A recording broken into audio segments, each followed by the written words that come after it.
Hello everyone, how are you guys doing? I'm on my lunch break. I'm sitting out in my car, and I thought I would do a video to continue on with my weight loss journey video for you guys. I told you yesterday I wanted to go through my book, so we're going to start that. It's going to be pretty long series that I'm going to be doing here, going through my book. But I thought I would get started, and I had a chicken salad for lunch. I have not gone on the all liquid diet yet, so I'm good, but I am trying to up the take of my protein. And I also drank Waterloo grape water, flavored water, so that's pretty good. When I go on my all liquid diet, I am not going to be able to have any carbonated drinks, even though it's 0 sugar, so I won't be able to take those drinks anymore. And I need to up my water intake. But I was watching some videos today. I did learn a little bit of tips and tricks on how to better my diet when I get on that all liquid diet. So my plan moving forward is I have carrots, I have celery, I have bacon, chicken, hamburger, lettuce, and those type of things is what I'm eating now. No sugars, except for maybe the mint I just ate. I am trying to eliminate sugars for the most part. And I am working on just high protein. I do have some of these chocolate covered almonds. Of course, when I'm on my all liquid diet, I'm not going to be able to do that. But it's dark chocolate, so that should be good for me. And I don't know what the nutritional facts are on this because it doesn't have it on the individual packages. But I do have these to snack on whenever I get a craving for right now. I am trying to eat all this stuff up.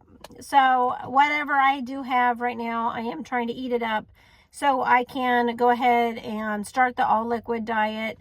I'm hoping to lose about 10 pounds on the all liquid diet before my surgery. So we're looking at least 30 days before I will be on that operating table. And so if I can go ahead and finish up all my foods that I have in the house, and then concentrate on really what I can have after surgery and during my pre-op liquid diet, then that's what we're going to do, because I mentally have to work at this. This is not going to be easy for me to do. But I have this handbook given to me by my doctor, and it does give a lot of information. And so I do want to share with you some of these highlights.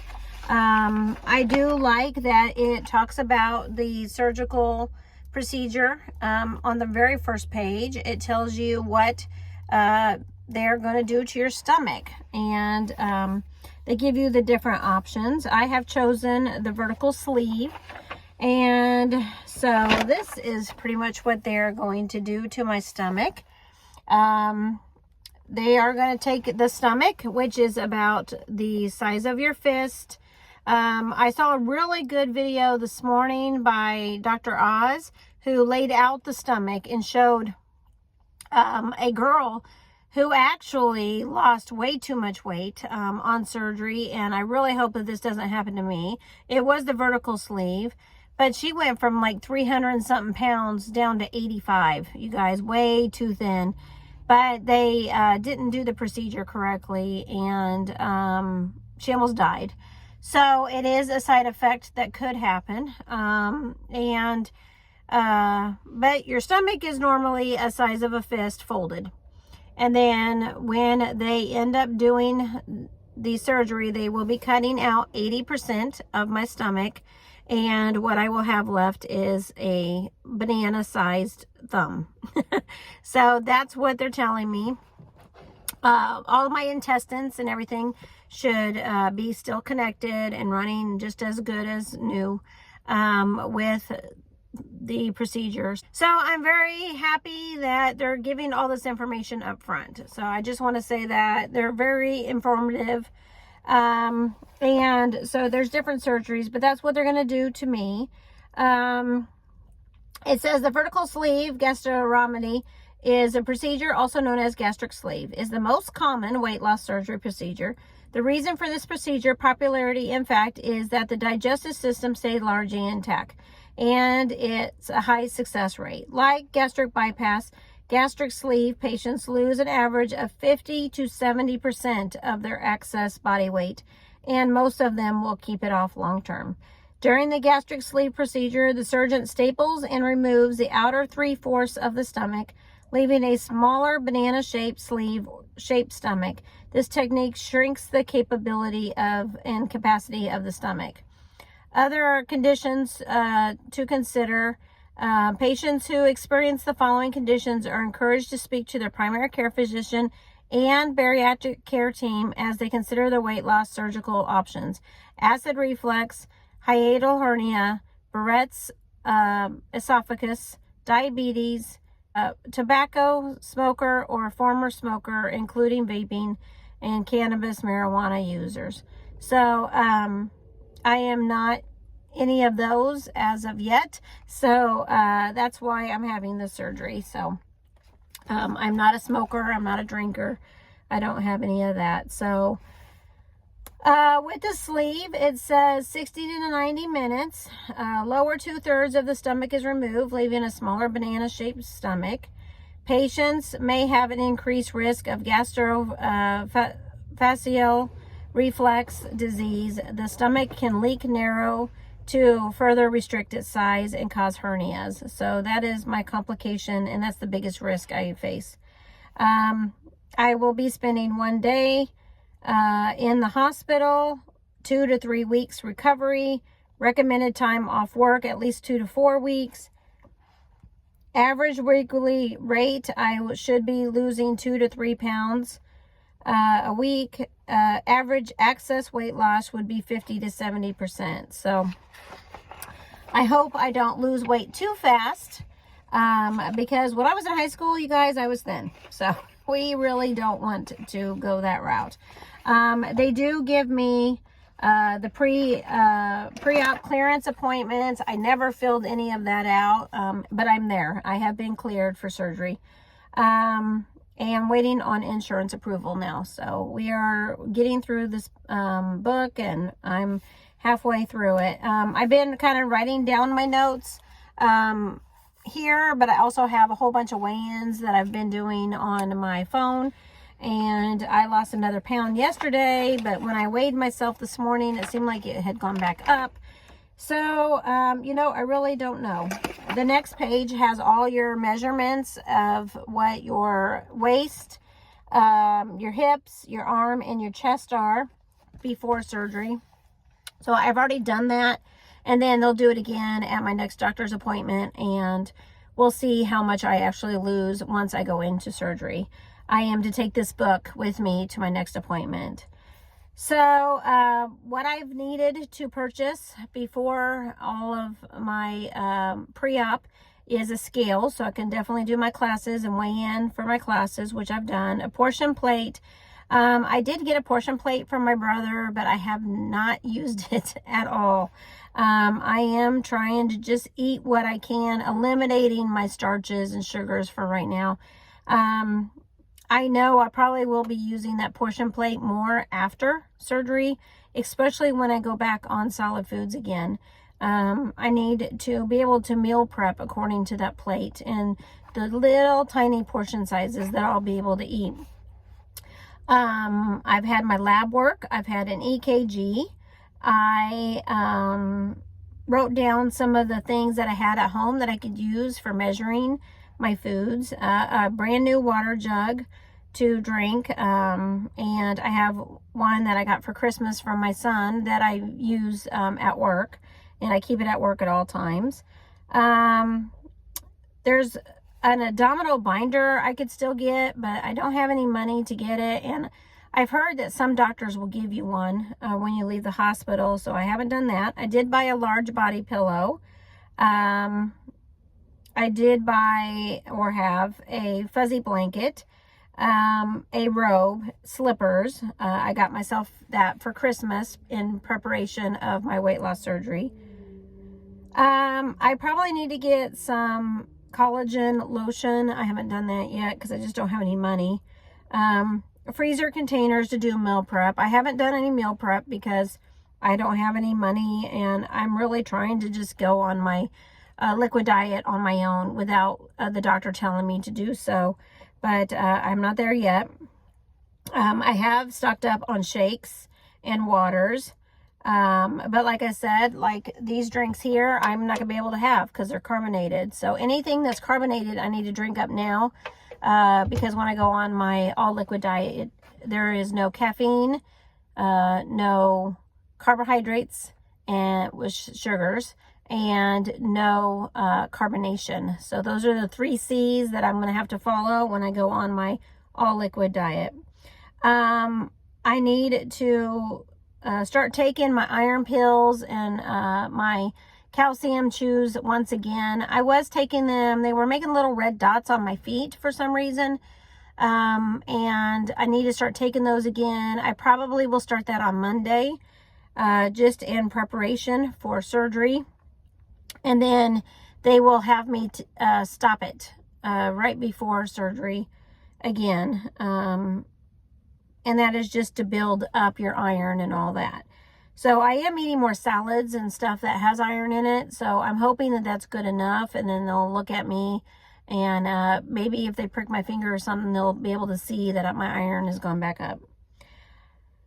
So, yeah, I got a Fitbit watch so I can monitor, you know, my exercises and all that. I've been going through the nutrition classes and preparation for education to learn how to do all these things that need to be done as far as food prep and everything. They talked about vitamins and protein supplements and exercise, goal setting. So we've been doing all of that. I had to complete a psychological evaluation.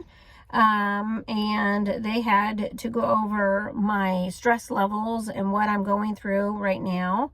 And I was completely honest with them. And that's one thing that I maybe shouldn't have been so honest about, the struggles of my life, things that I had no control over that I was going through. But it's all cleared, and everything is over, and there's nothing I can change about it. It was just really sad that I had to go through it. It's very unmoral, unbiblical, and things I've had to go through through my divorce. And it's not of God, that's for sure. So I have a lot of love and support with what I am having to go through and what was taken from me through my divorce. And we're just going to try to get to a point where I can better myself. And I have a whole team of doctors who's helping me. I have a caseworker, psychologist, nutritionist, exercise specialist, and then my primary care physician, my knee doctor, and my surgeon. So I am now at the point where I've submitted to the insurance all my clearances, and they have 30 days to review my case and respond. Although it does happen faster. So they do say maybe within 2.5 weeks, I'll have a surgery date. So I'm so excited to see how well that turns out. And it looks like I very well could go into surgery sometime mid-February. I did cancel today an appointment and rescheduled it for June of a new obstetrician doctor to talk to me about my hormone levels.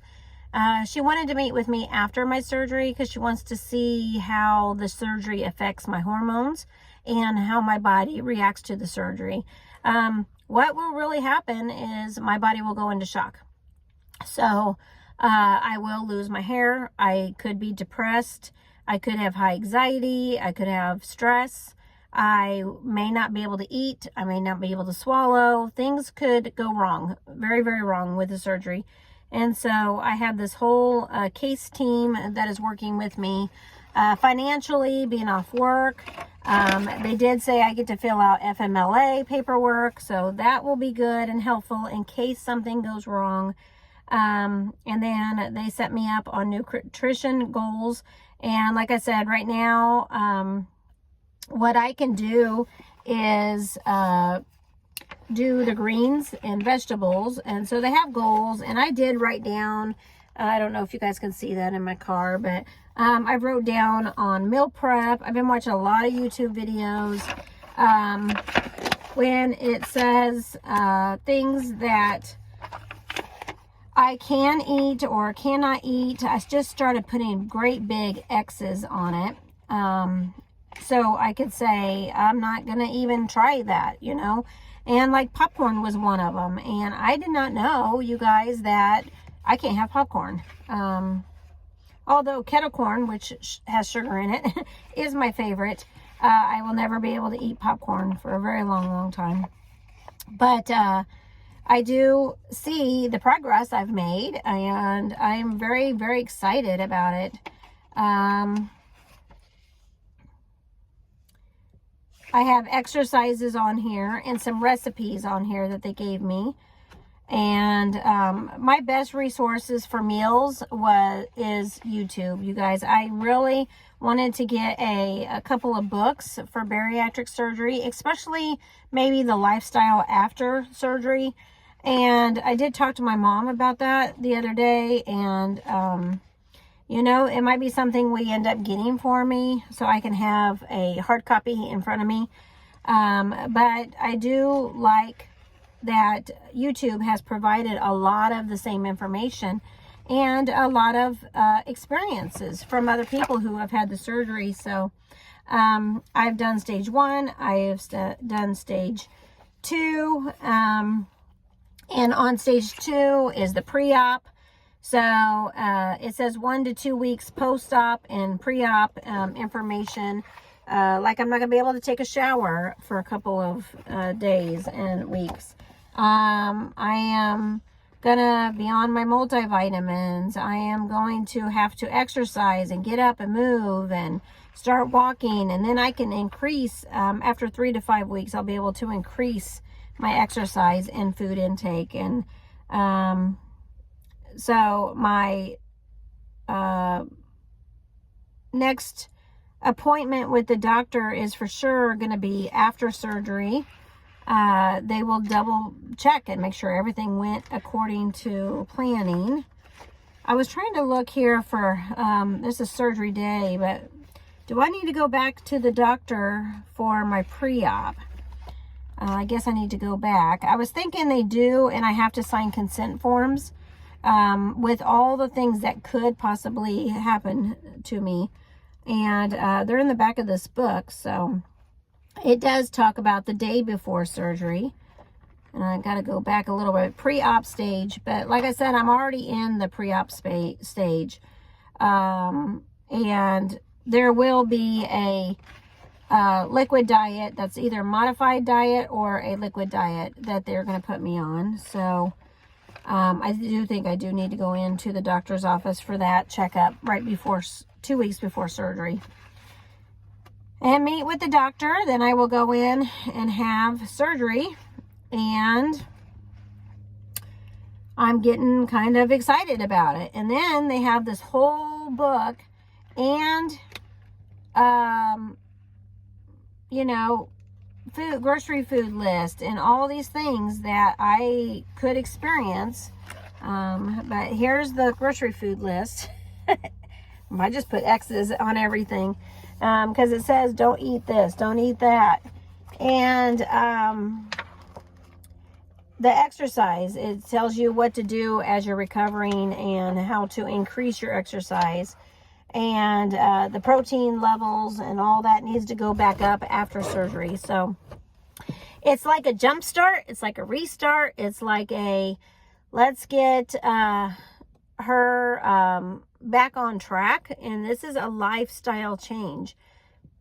So everything that I'm quitting as far as eating now is already affecting me. I'm already seeing weight start dropping off. My knees are feeling better, and I have a lot more energy. So I'm seeing the effects of dieting and changing my diet and losing my weight. I'm very excited to see what the next stages are going to be. However, I do know, I used to be a CNA, so I do know what it's going to take as far as following doctor's orders, doing everything that they tell me to do, and the struggle it's going to be when I can't eat, the struggle that it's going to be when I'm hungry and I see other people fixing food, or I'm fixing foods and sweets and things like that for my kids. I am not ever going to be able to, for a very, very long time, have sugars. One of the things I learned today was your taste buds change. So once you stop taking the sugars and you are in ketosis and you are past the feeling sick with ketosis, you are going to feel so much better. Your energy level is going to go up. You're going to feel good. And you're going to be able to eat more and more as you are healing and you are progressing. It's just a really rough start to your new journey and your new lifestyle. And so as a CNA, I do know that. And I'm excited. I'm excited about what I have to go through. She said, "What's your number one goal?" I said, "I would love to be able to run a 5K. And she says, "Within a year, you'll be able to do that." And so I'm so excited to think about that. By 2026, I might be able to actually run a marathon or a race. And that is amazing to think about, because there's been times lately, over the summer especially, where I barely could walk. Going into court one day, I wasn't able to walk. I don't know what was going on with my knees. I had just had steroid shots, so I don't think that helped at all, but I was not able to walk. And so in court, I was almost in tears because I couldn't stand up. I couldn't hardly walk. I had a hard time getting on the stand. And some days I just can't put pressure on my feet and my knees as soon as I get there. And so yeah, you guys, I am super excited that I am at that point where I am ready for surgery. On a personal note, as a single mom, I am trying my hardest to prepare for the surgery. I won't be able to go to work for a couple of weeks while I'm recovering. I'm not going to be able to lift over a gallon of milk. I won't be able to work at the daycare with lifting the kids and doing that. If they find a job I can come in and do like paperwork or something, I'll be able to do that as soon as I'm off my pain meds. But it's been a struggle for me to think that I am going to have this struggle with, working and getting my strength back. I'm really, really afraid of losing my hair. And I'm really, really afraid that I'm going to lose so much weight too fast that I'm weak and I have no muscles. So I'm definitely going to have to join a gym, which I don't have money to join a gym. And I need to do some strength training. I need to do some walking after surgery. I really am supposed to be doing that now, but I just don't have the time to do it. My knees are hurting too bad. And so they have me doing chair exercises, which is so boring. They also have me doing walking at home in my living room, which is so boring. Like I said, I want to go see a mountain and I want to go climb a mountain, but my body is just not allowing me to do so. So as I'm going through this, I am trying to get my home in order. I also just got done moving my bed downstairs, and I just finished with getting the things done to prepare for moving my bedroom down there. And I'm thinking of setting up everything so I can't, so I don't have to move around a lot after surgery, because I know I'm going to have to fall asleep sitting up in my bed. I'm not going to be able to turn around a lot, bend over a lot. I may end up having to move my cat food and water somewhere that is level. I was thinking about stacking my end tables up on top of each other so everything is equal to where I am at, so I don't have to bend over. So that is things I'm thinking about as a single mom. I'm not always going to have help, and so I may for a week, but it's going to be tough. It's going to be really tough, and I don't always have my children there. So I am going to have to figure something out as far as that. I'm worried about weather. I mean, if I'm having this in February and it's a blizzard outside, this is going to cause even more difficulty. I do have transportation back and forth to the hospital through my insurance company if I need it. So with that said, you guys, I am feeling very, very blessed that I am being able to have this surgery. I've had a lot of love and support in the past, and people have given me gift cards. People have given me money. People have helped me through this. I'm still behind on my bills, and I know what's coming. I know that I'm going to still be behind on my bills moving forward, having the surgery. But this is important to me that I have this surgery. I will be a better daycare worker. I will be a better mother. I will be a better person as far as my health is concerned. And overall, I'm super excited to be able to have this weight loss surgery. I am going to be sharing the journey with you. So if I do have complications, difficulties, I am going to be showing you all that. I also want to continue to start showing you what I'm eating or what I am doing as far as exercise or my diet or liquid intake, and any grocery shopping I do, any problems that I may have. Because on this channel, I've always wanted to be completely honest and truthful with you guys, share my journey. And this is a channel about being a Christian. I share with you my Christian journey, my relationship with God. Even though I'm divorced and even though my husband abandoned me and left me, I want to show how God has gotten me through this. So I will talk about God. I will talk about my faith on this channel. I'm also going to be talking about my personal experience of being a single mom.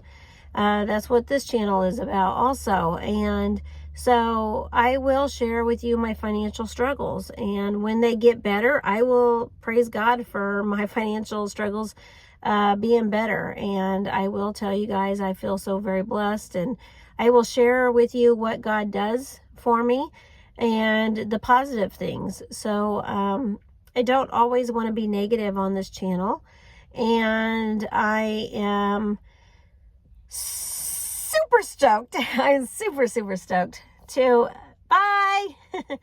to show to you what I am going through. And my coworker is leaving, which means I need to go back in. There is one other person there with the kids right now, and I know I still have like 10 minutes left of my break, but she leaves at noon every day. And so, yep, super excited.